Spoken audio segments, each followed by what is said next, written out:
She was ready to die in the dust. The sky was red.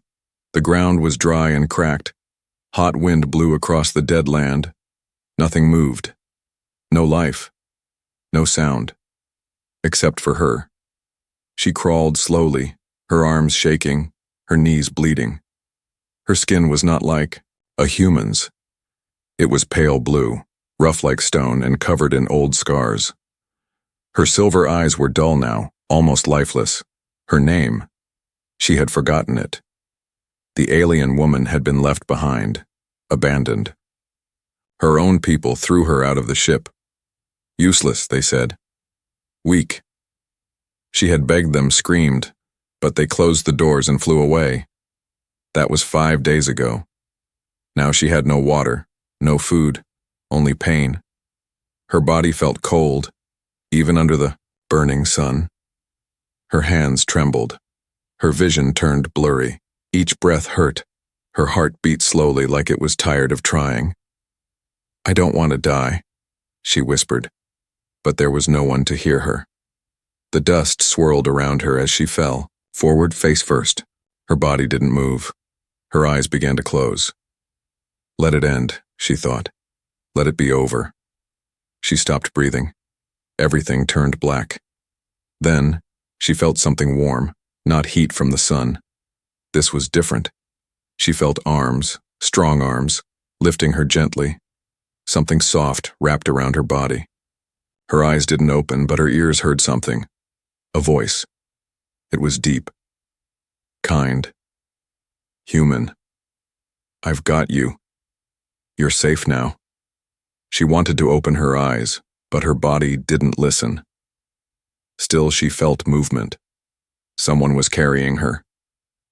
She could feel the wind change, the smell of smoke, wood, a place not dead, and that voice again. "Don't die on me. Please." Hours passed. She woke to dim light. A soft blanket covered her. She was lying on a mat. A fire burned nearby. The smell of soup filled the air.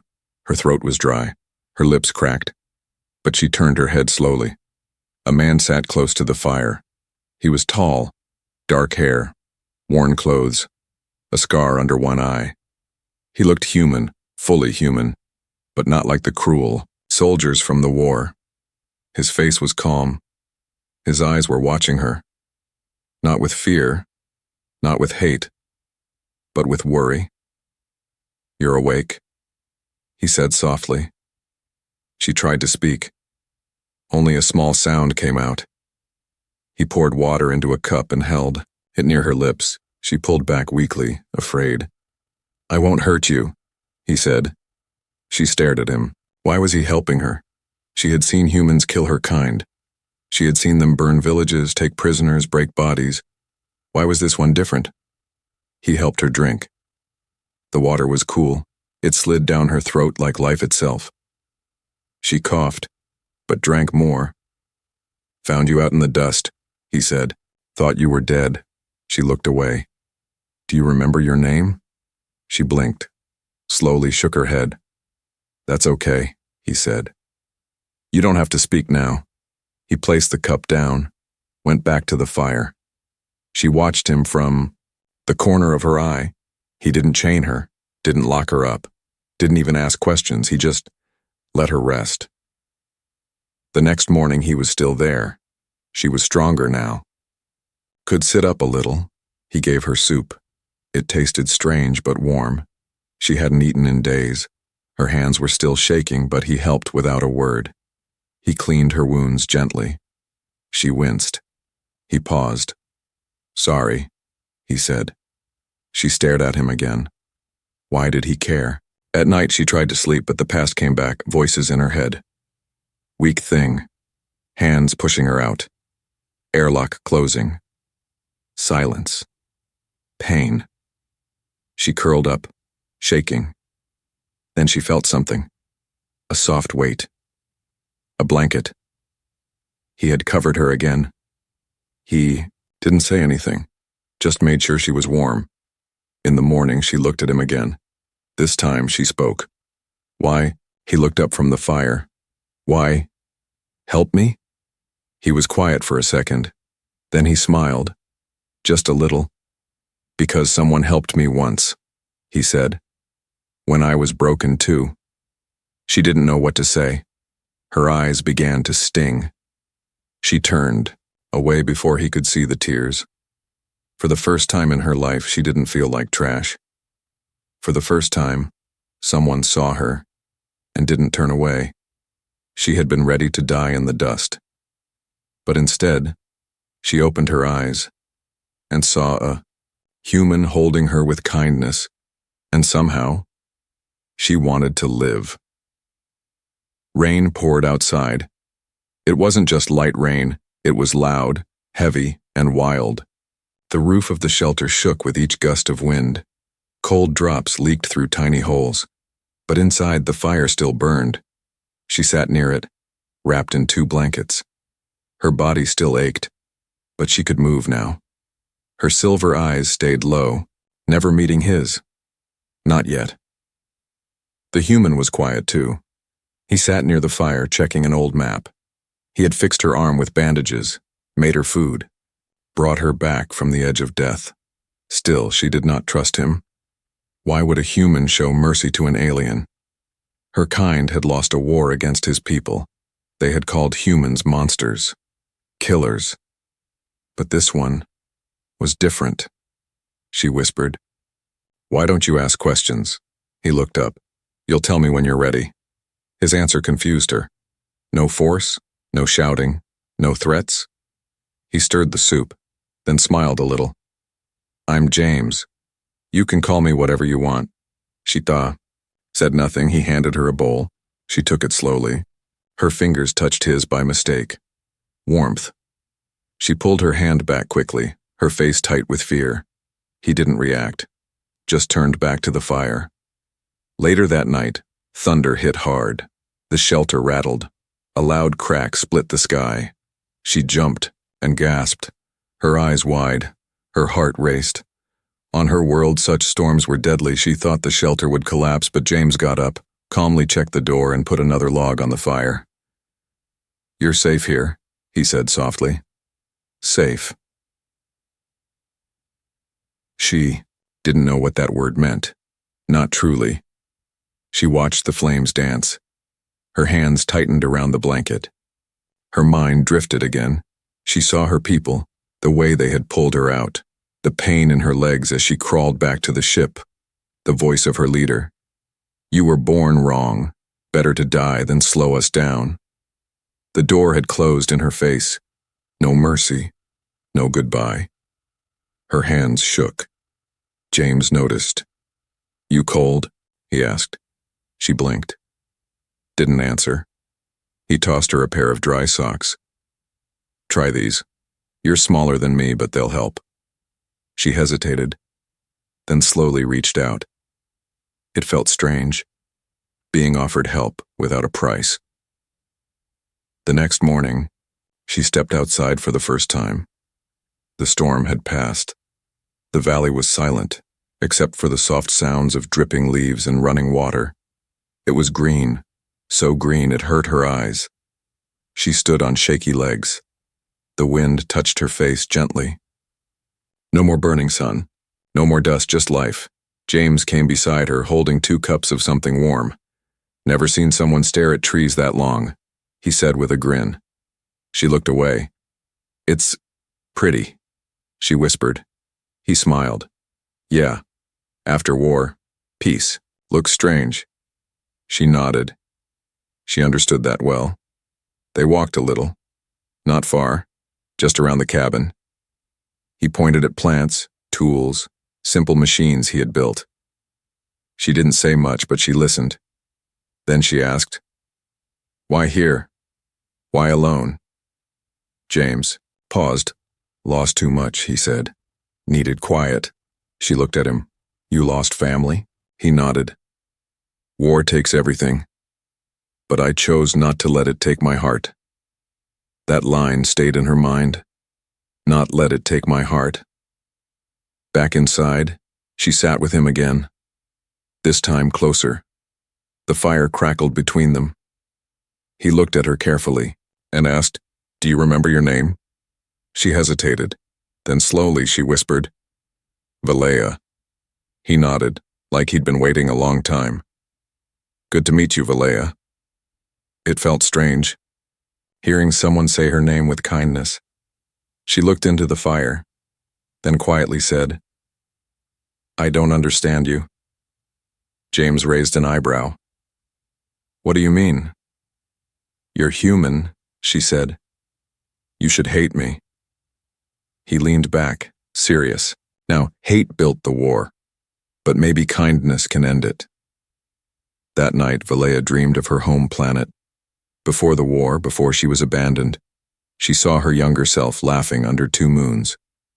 A voice whispered in her dream, You are not weak, you are still alive. She woke up suddenly.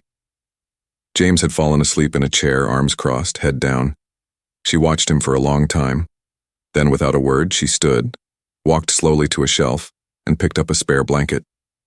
She placed it gently over him. He didn't wake up. And for the first time in years, she smiled. Just a little. The morning was quiet.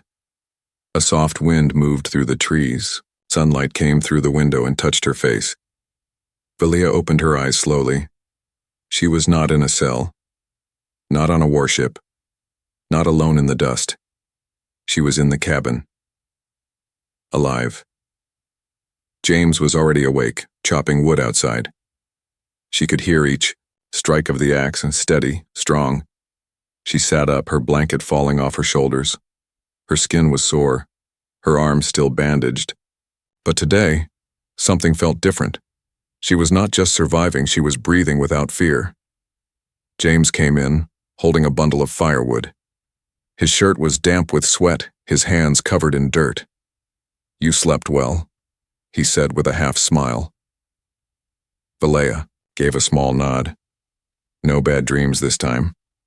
He looked pleased. That's a good start.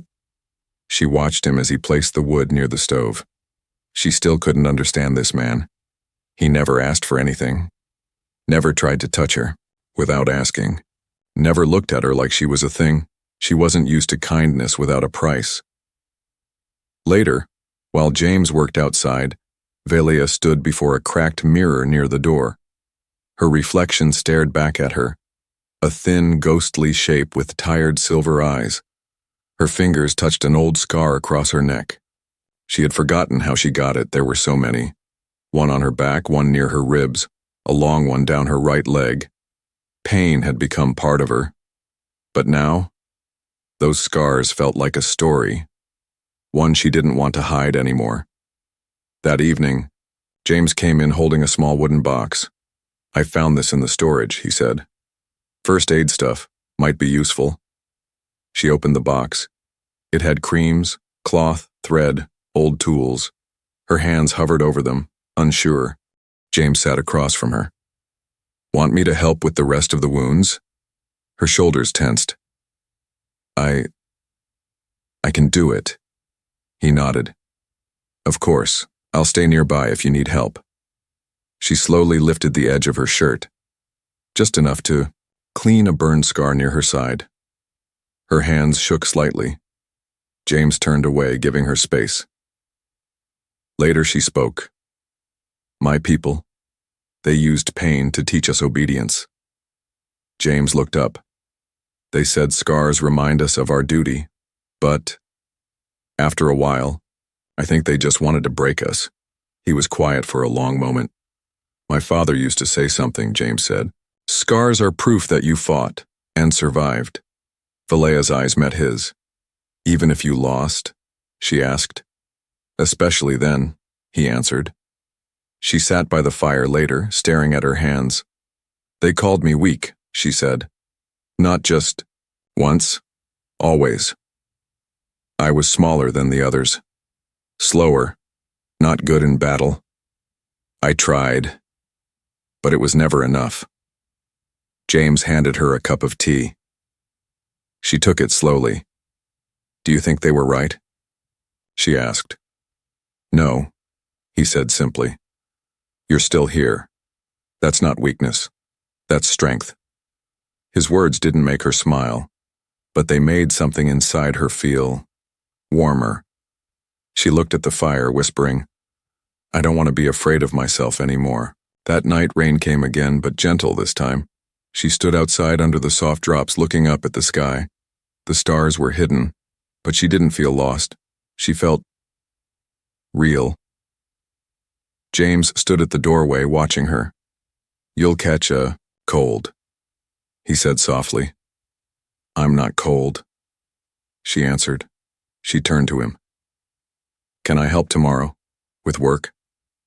His brow raised. "You don't have to." "I know," she said. "But I want to." He smiled. "Then yes, I'd like that." Later, she found an old notebook on the shelf. "Yours?" she asked. James nodded. "Wrote in it during the war, mostly junk thoughts." She opened a page, read a line out loud. "Kindness doesn't fix the world, but it can hold a broken one together." She looked at him. "You really believe this?" He shrugged. "It held me." Valia stared at the words for a long time. Then, gently, she closed the book and whispered, "Maybe it can. Hold me too." The forest was still that morning. Valia stood near the garden patch, her hands muddy from helping James plant seeds. Her blue skin had dark stains, but she didn't mind. Dirt felt cleaner than fear. James looked over and grinned. "Didn't think aliens had green thumbs." She smiled softly. "We don't. I'm learning from you." But as she reached for the next seed, something changed. Her body froze. Her eyes narrowed. A strange sound had just touched her ears. A hum, not from insects, not from nature. This was metal, power, a ship. Her blood ran cold. She turned fast. "James, hide. Now." He looked up, confused. "What is it?" "I know that sound. It's a transport ship, military design. It's them." He dropped the tools. "Inside. Go." They rushed into the cabin. Valia pulled the curtain aside and watched the sky. A shadow crossed the sun. A sleek black alien ship slowed above the trees. The same model used by her people. The same sound she had heard the day they threw her out. Her legs trembled. James handed her a small pistol. "Old, but it works." She stared at the weapon in silence, then whispered, "I don't want to kill anyone." "Then don't," he said. "Just stay alive." The ship landed far enough not to break the trees, but close enough for her to see the tribal crest painted on its side. They hadn't come for war. They had come for her. Hours passed. No, one knocked. No one called her name, but they were out there watching. At sunset, James lit the fire. "They're waiting." "For what?" she asked. He stared into the flames. "For you to come to them." Valia sat down. Her fingers clenched. "They left. Me to die," she whispered. "Now they come like nothing happened?" James said nothing. He knew she didn't need advice. She needed to decide. That night, a soft voice echoed outside.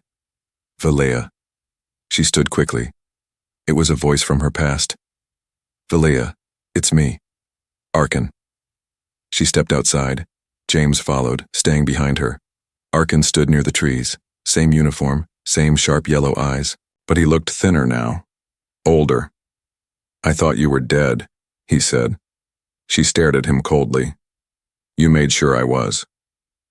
"It wasn't my choice," he said. "Orders came from the elders. You were too sick to travel.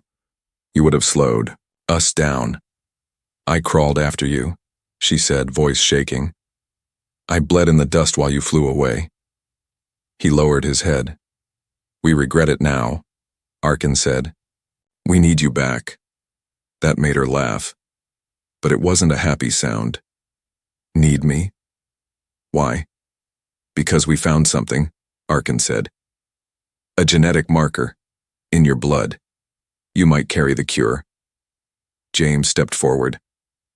"So now she's..." Useful again? Arkin nodded. Yes, and we will treat her well. She will have honor. A new title. No more pain. No more pain, Villia said. You gave me the first ones. Times have changed. She shook her head.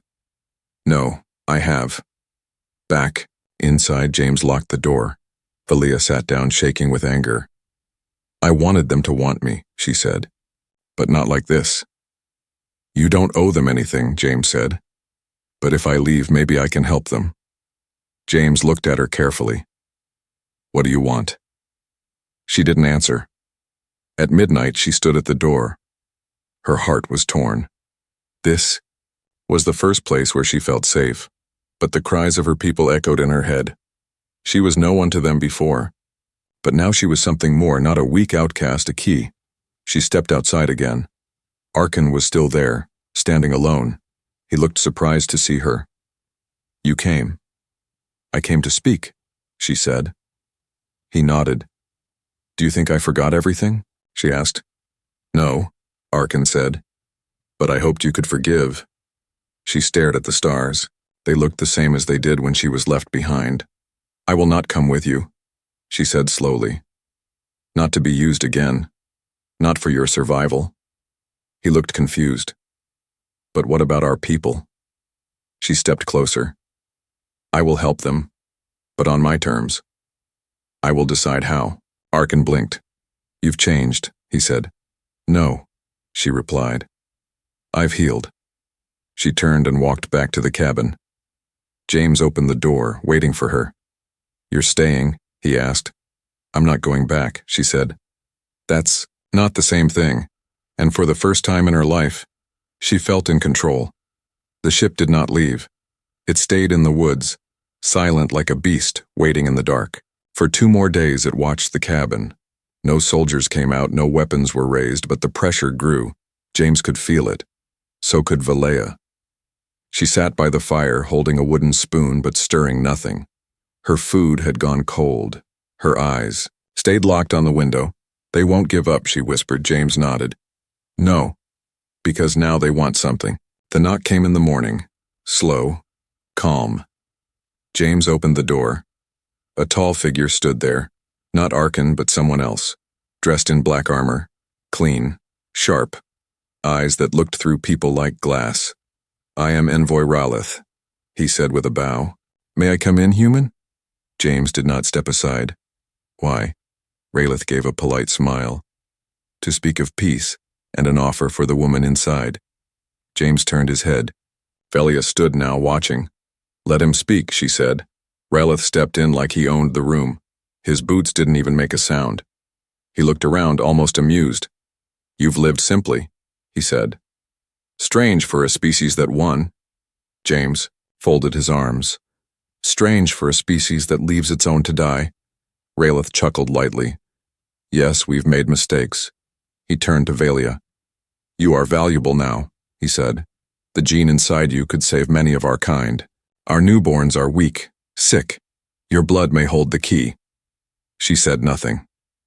We offer you a choice, Ralith said. Come back with us. Be honored. Be rich. A queen among those who once scorned you. Her lip twitched. A queen, she asked. Or a prisoner in a golden room. Ralith bowed his head. You will have protection, comfort, power. And freedom? She asked coldly. He hesitated. We would guide your duties, yes. You would not be free to leave. James stepped forward, voice sharp. So you want her locked up again? Just with softer walls? Ralith ignored him. I offer this out of respect, he said. We could take you by force, but our elders seek peace. They see the value in your healing. Villia walked closer. She stood inches from the tall man, eyes steady. You came here thinking I'd be afraid, she said. That I'd run back just because you called me useful. Ralith didn't move.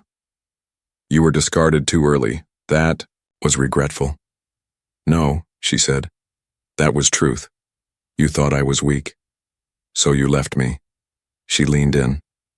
And now you beg me to fix your mistakes. His eyes narrowed. You will regret this. She smiled. I already did. Every day. Until now.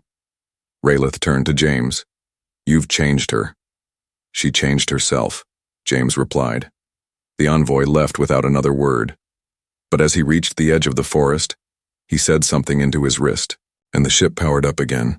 That night, Valea packed a small bag. James watched her quietly. You're going? He asked.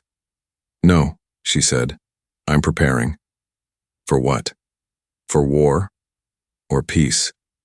I'm not sure which is coming yet. She took out the old pistol and placed it on the table. I won't be used again, she said. James nodded.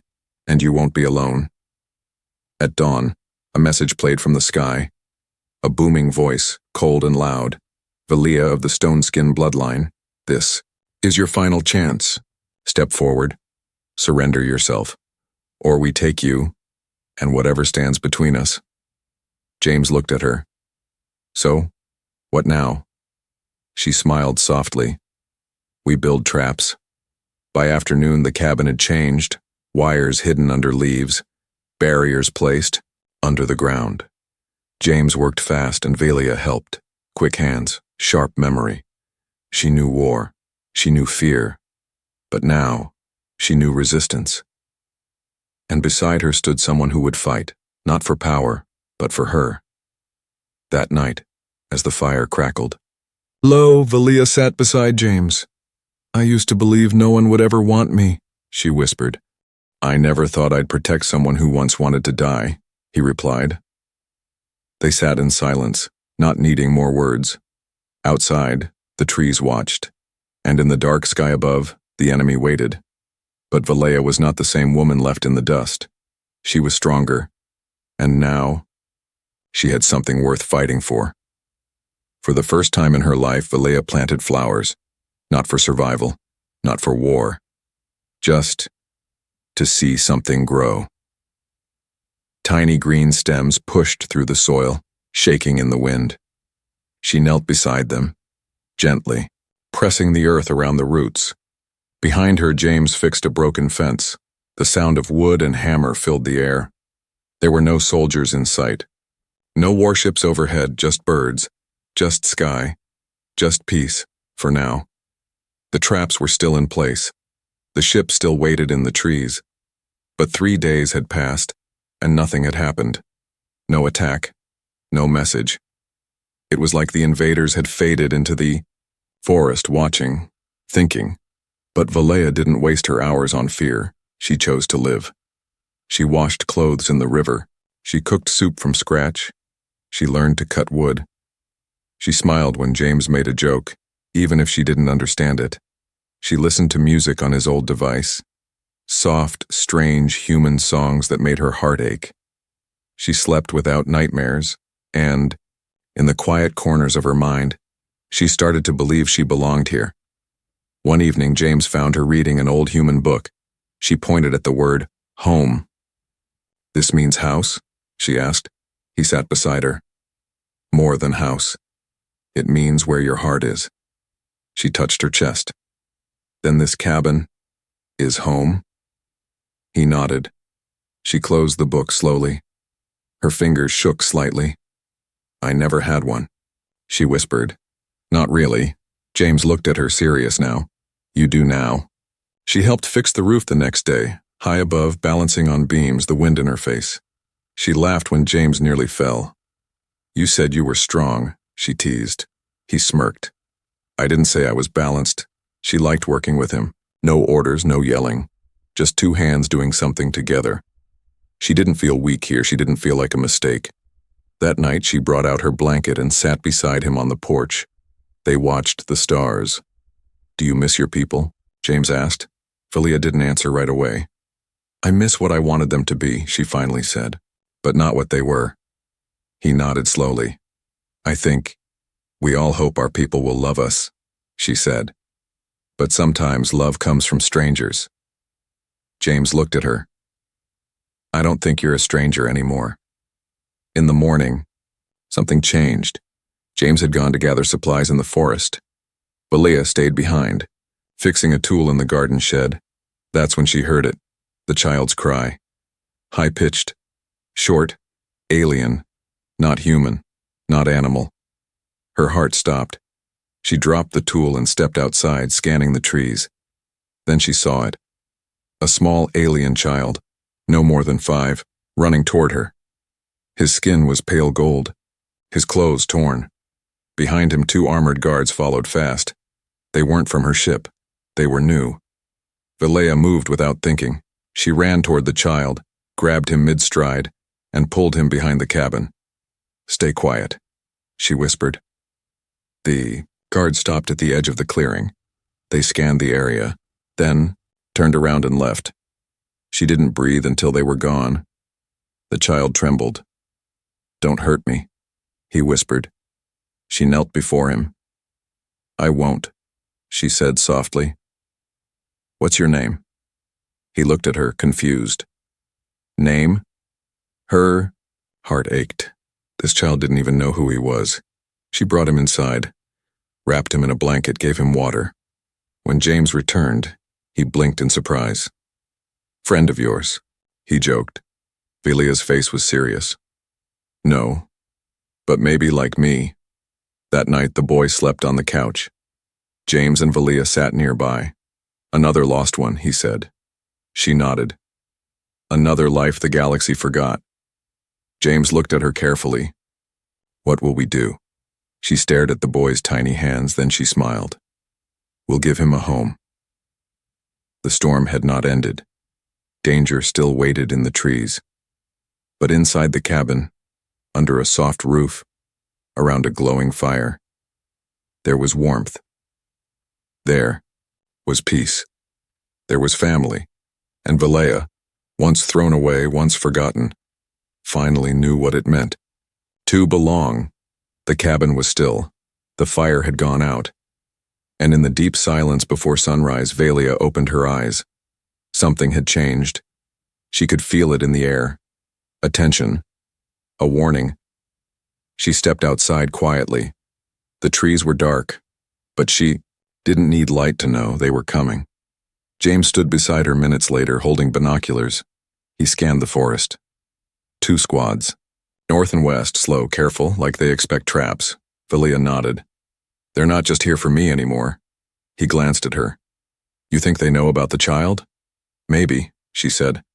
"Or maybe they just realized I won't kneel." Tightened the straps of her old armor. It was cracked, worn, but hers. "Then we show them," James said, checking his rifle. "You're not the same woman they left behind." "No," she said, her voice calm. "I'm something they never imagined." The child still slept, warm under a blanket in the hidden basement James had dug years ago. They had filled it with supplies and sealed the door. "Stay there," she whispered, pressing her hand to the metal. "No matter what happens." She didn't expect the boy to answer. But just before she turned away, a small whisper came. "Don't let them take you." Her chest tightened. "I won't," she promised. The attack began at dawn, not with weapons, but with words. A loudspeaker echoed through the woods. "Vilea, last warning. Step forward and surrender. No harm will come to the human. We want only you." She walked to the porch and shouted back, "I heard that lie before. You left me to die. And now I've learned how to live without you." Silence. Then a blast tore through the trees. The traps lit up. Explosions shook the ground. Smoke, screams, confusion. James fired from the tree line. Vilea moved like a shadow, fast and sure. She wasn't fighting for a throne, she wasn't fighting for revenge, she was fighting for home. They came harder than expected. More troops, more weapons, but they didn't expect her to lead, didn't expect her to stand in front of a human and call him family, didn't expect her to choose this small, broken cabin over a shining palace. And when she fought, they saw something terrifying. Woman they could not control. After an hour, it was over. Bodies lay in the forest. Smoke rose into the morning sky. James limped out of the trees, bruised but breathing. He smiled at her through the pain. "You okay?" She wiped blood from her cheek and nodded. "I'm better than I've ever been." By noon, she stood by the ship wreckage. Envoy Ralith knelt in the dirt, wounded and coughing. You could have been powerful, he gasped. I am, she said. You chose exile over glory. I chose freedom over lies. He laughed weakly. And what will you do now? Hide in the woods forever? She looked toward the cabin where a child waited, where James waited, and where flowers were beginning to bloom. No, she said. I'll grow. Later, as the sun dipped low, Valia walked into the garden. The boy ran to her, dirt on his cheeks, a wooden sword in his hand. I helped James today, he said proudly. She ruffled his hair.